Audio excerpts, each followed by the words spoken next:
Sie haben eine Verteilerliste erstellt und möchten eine E-Mail an diese versenden, dabei aber die E-Mail-Adressen verbergen. Wie auch immer, als die Nachricht ankam, wurden alle E-Mail-Adressen nach wie vor angezeigt. Andere Newsletter, die Sie empfangen, werden auch mit Verteilerlisten versandt, aber die Adressen sind nicht sichtbar.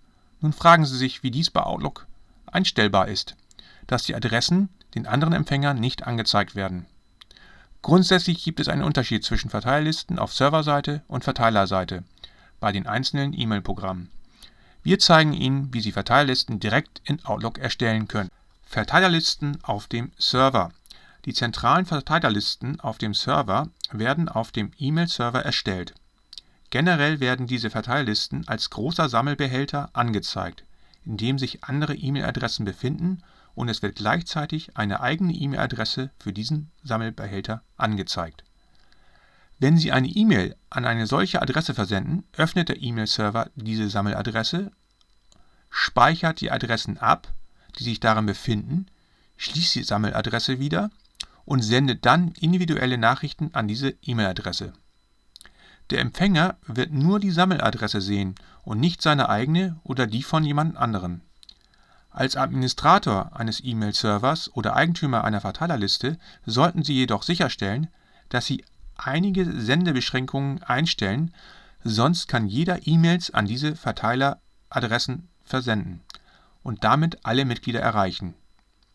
Mit Exchange ist das möglich, aber auch mit anderen Mail-Server unterstützen die ebenso diese Funktion von vornherein oder mit Hilfe einer Erweiterung der Mail-Liste.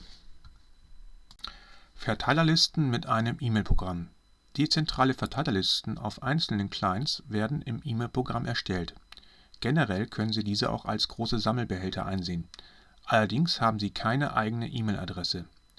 Da aber nur mit einer angegebenen E-Mail-Adresse etwas versandt werden kann, wird Outlook den Verteiler öffnen und alle Adressen, die unter diesem Verteiler gespeichert sind, nach draußen transferieren und die E-Mail an den Mail-Server senden. Wenn der Mail-Server die E-Mail erhält, wird er alle Einzeladressen nehmen und die Mail an diese Adressen versenden. Der Empfänger wird dann alle individuellen Adressen angezeigt bekommen, da der Verteiler keine eigene Adresse besaß. Wenn Sie nicht möchten, dass der Empfänger alle Adressen einsehen kann, müssen Sie eine der nächsten beschriebenen Methoden anwenden.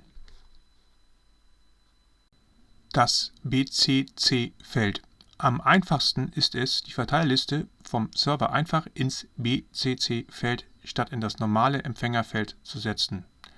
Das gibt schlicht und einfach die Information an den Server weiter, dass die Adressanzeige vor dem Senden ausgeblendet wird, sodass die Empfänger nicht angezeigt werden. Um vorzubeugen, dass Spamfilter eine Nachricht ohne Eintrag im Empfängerfeld als Spam markiert werden, können Sie Ihre eigene Adresse eingeben oder Undisclosed Recipients anzeigen. Die Serien-E-Mail. Ein anderer Weg, dies zu bewerkstelligen, ist es, eine Serien-E-Mail zu erstellen. Es handelt sich hierbei um eine kombinierte Funktion aus Word und Outlook, in der Sie eine einzelne Nachricht schreiben und die Adressen aus Outlook auswählen. Wenn Sie angeben, dass die Nachricht gesendet werden soll, werden einzelne Nachrichten für jede Person erstellt. Andere Adressen werden nicht angezeigt, da sie in der E-Mail nicht vorkommen.